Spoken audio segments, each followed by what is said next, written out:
Assalamualaikum warahmatullahi wabarakatuh. Salam matematika. Selamat berjumpa kembali adik-adik kelas 8 dimanapun kalian berada. Bagaimana kabar kalian hari ini? Saya berharap kalian dalam kondisi sehat sehingga siap untuk belajar hari ini.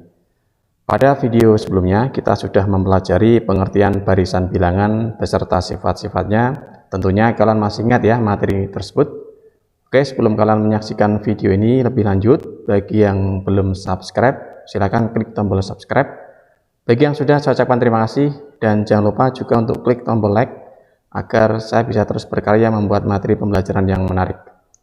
Pada video kali ini, saya akan memandu kalian untuk mempelajari suku ke N barisan bilangan.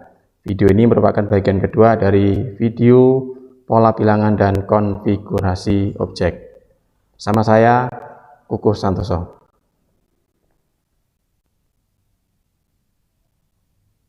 Jadi untuk tujuan pembelajaran pada pertemuan kali ini, yang pertama, kalian dapat menentukan unsur-unsur barisan bilangan. Yang kedua, kalian dapat membedakan barisan aritmatika dan geometri. Dan yang ketiga, kalian dapat mengenal barisan Fibonacci. Dan yang keempat, kalian dapat menentukan suku ke N barisan aritmatika. Oke, kita mulai saja untuk bagian yang pertama, yaitu unsur-unsur barisan bilangan. Adik-adik perhatikan gambar barisan bilangan berikut. Perhatikan kita memiliki barisan bilangan 1, 3, 5, 7, 9, dan seterusnya hingga suku atau barisan ke N. Bilangan yang berada di urutan pertama ini disebut sebagai suku ke 1 atau disimbolkan sebagai U1. Bisa juga dengan A, khusus U1 disimbolkan juga dengan A. Kemudian barisan yang berada di urutan kedua ini disebut sebagai suku kedua atau simbolnya U2. Barisan yang berada di urutan ketiga ini dikenal dengan suku ketiga atau U3. Kemudian barisan yang berada di urutan keempat ini dikenal dengan suku keempat atau U4.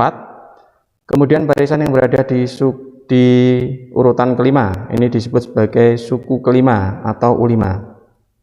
Dan barisan yang berada di urutan ke N ini dikenal dengan suku ke N atau UN.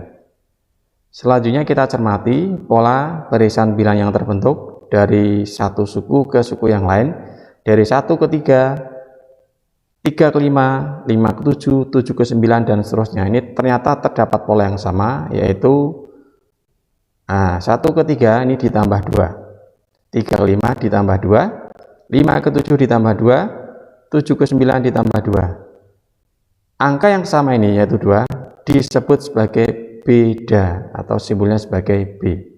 Gimana adik? Sampai di sini paham dengan unsur-unsur barisan bilangan? Oke, kita lanjut ke slide berikutnya. Barisan aritmatika dan geometri. Saya punya beberapa barisan bilangan berikut.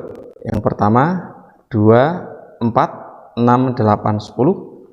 Kemudian yang kedua 20, 17, 14, 11, dan 8. Yang ketiga 1, 3, 9, 27. Dan yang keempat 96, 48, 24, 12, 6, dan seterusnya.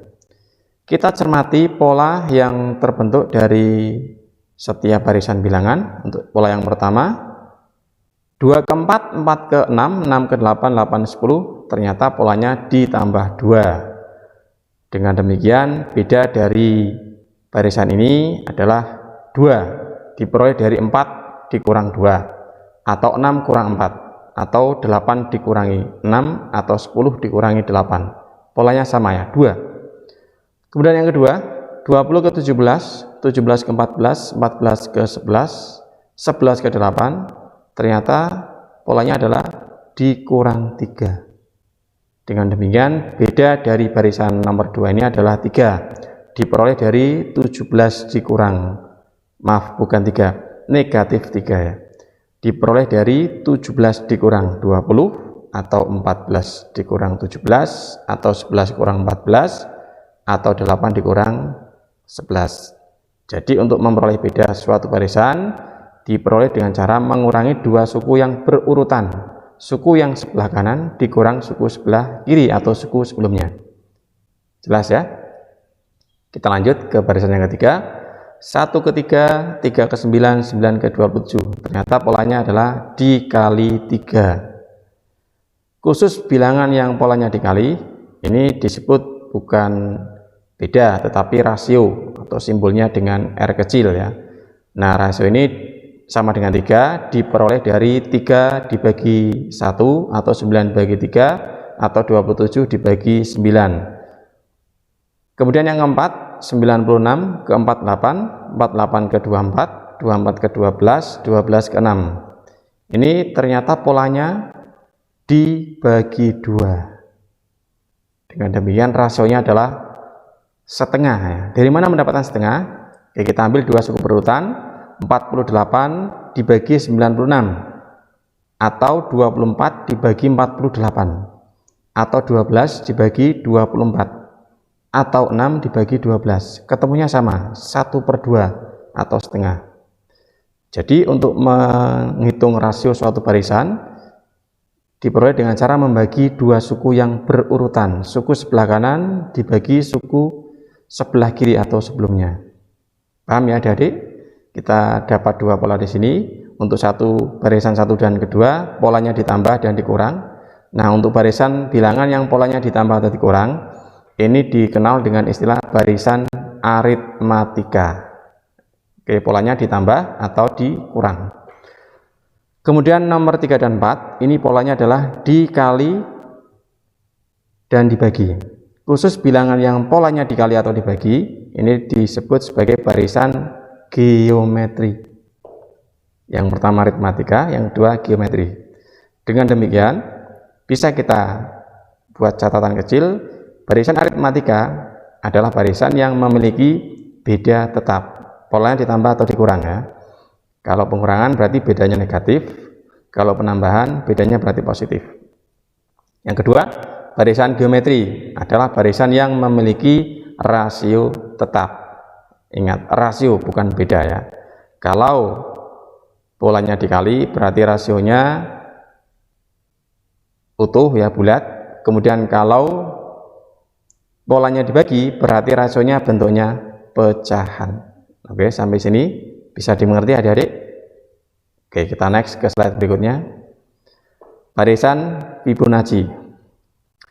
Saya punya barisan bilangan berikut ini ada 1, 1, 2, 3, 5, 8. Yang kedua 1, 3, 4, 7, 11, 18. Pertanyaan saya, apakah dua barisan bilangan ini dapat dikatakan sebagai barisan aritmatika atau geometri? Tentu tidak. Kenapa? Karena kedua bilangan ini polanya tidak ditambah, dikurang, atau dikali dan dibagi. Nah, terus bagaimana nama dari barisan bilangan seperti ini? Mari kita cermati satu persatu. Untuk barisan yang pertama, dari suku 1 ke suku kedua ini belum didapatkan pola yang jelas ya, 1, 1 belum didapatkan. Kemudian kita lihat di suku ketiga 2. Bisa kita buat pengandaian atau permisalan dulu. 2 ini kira-kira diperoleh dari mana? Oh, ternyata 2 diperoleh dari 1 ditambah 1 ya, sehingga ketemunya 2. Masuk akal. Kemudian suku berikutnya 3. Ini 3 diperoleh dari mana? Dengan cara yang sama kita peroleh tadi dari menjumlahkan dua suku sebelumnya ya, berarti 1 ditambah 3 1 ditambah 2 ketemunya 3, masuk akal. Kemudian suku berikutnya 5 diperoleh dari mana ini? Oh, dari 2 ditambah 3 ketemu 5, masuk akal juga. Kemudian yang ke-8 ini barisan ke suku selanjutnya ini ada 8, ini diperoleh dari mana? Oh, ternyata dari 3 ditambah 5.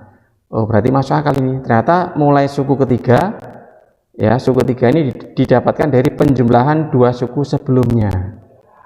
Nah, kita lihat ya, ini tadi 2 diperoleh dari 1 tambah 1, 3 diperoleh dari 2 tambah 1, 5 diperoleh dari 3 tambah 2, dan 8 diperoleh dari 3 tambah 5. Kita terapkan apakah ini berlaku juga di barisan nomor 2. Oke ya, untuk suku pertama dan kedua ini belum kita temukan pola yang jelas ya, 1, 3 belum jelas. Keempat coba kita lihat, angka 4 ini bisa diperoleh dari 1 ditambah 3. Kemudian 7 ini bisa diperoleh dari 3 tambah 4. kemudian 11 bisa diperoleh dari 4 tambah 7, dan yang terakhir 18 bisa diperoleh dari 7 ditambah 11. Ternyata sama kedua barisan ini ya polanya. Mulai suku ketiga ya, mulai suku ketiga polanya diperoleh, hasilnya diperoleh dari menambahkan 2 suku sebelumnya. Nah, barisan bilangan yang polanya seperti ini dikenal dengan barisan Fibonacci. Dengan demikian adik-adik, barisan Fibonacci adalah barisan yang polanya mulai suku ketiga diperoleh dari penjumlahan 2 suku sebelumnya. Oke, mudah-mudahan masih paham ya. Kita lanjut ke slide berikutnya. Suku ke n barisan aritmatika. Suku ke n atau suku bilangan ke n ya barisan aritmatika dapat ditentukan dengan menggunakan rumus UN sama dengan A ditambah N-1 dikalikan B. Pada slide pertama tadi kita sudah mengenal unsur-unsur barisan bilangan. Ada A ya atau suku pertama, ada B beda, dan ada N atau bilangan ke N ya. Nah, kita terapkan di contoh soal ya. Contoh soal yang pertama, tentukan suku ke 10 barisan bilangan 2, 6, 10, 14. Oke, kita gunakan rumus di atas. Kita catat dulu. A-nya 2 ya, suku pertamanya 2. Kemudian bedanya berapa nih? Oh, dari 6 kurang 2 atau 10 kurang 6 atau 14 kurangi 10. Ambil salah satu saja. Saya ambil yang suku 2 kurang suku 1 ya. 6 kurangi 2 ketemunya 4. Kita masukkan ke rumus. UN sama dengan A plus N-1 dikali B. UN-nya kita ganti U10, A-nya diganti 2, N-nya diganti 10, min 1 tetap ya. Kemudian bedanya diganti dengan 4. Kita hitungnya di dalam kurung dulu. 10 kurang 1 ketemunya 9. Yang lain tetap ya 9. Kemudian kita hitung lagi yang perkalian. 9 dikali 4 ketemunya 36. Sehingga U10 sama dengan 2 ditambah 36. Hasilnya 38. Oke, jelas ya? Mudah-mudahan bisa. Kita lanjut ke contoh soal kedua.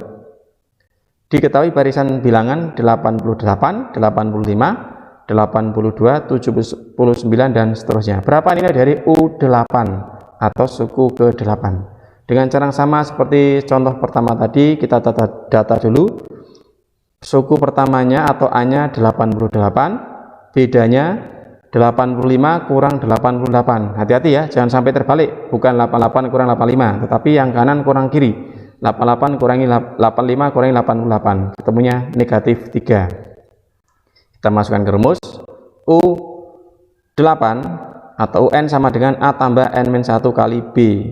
UN-nya diganti U8, A-nya diganti 88, N-nya diganti 8, min 1 tetap, B-nya diganti negatif 3. Kita hitung yang di dalam kurung dulu. 8 kurang 1 ketemunya 7 ya. Kemudian 7 dikali negatif 3 ketemunya negatif 21. Sehingga U8 sama dengan 88 dikurang 21. Ketemulah U8 sama dengan 67. Gimana adik-adik? Sudah jelas?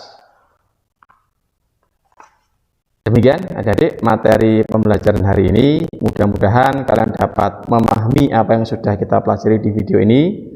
Untuk melatih kemampuan kalian setelah menyaksikan video ini, silakan masuk kembali ke e-learning madrasah, kemudian akses menu CBT atau Computer Based Test. Sampai bertemu di video berikutnya dengan materi yang lebih menarik. Wassalamualaikum warahmatullahi wabarakatuh. Salam matematika.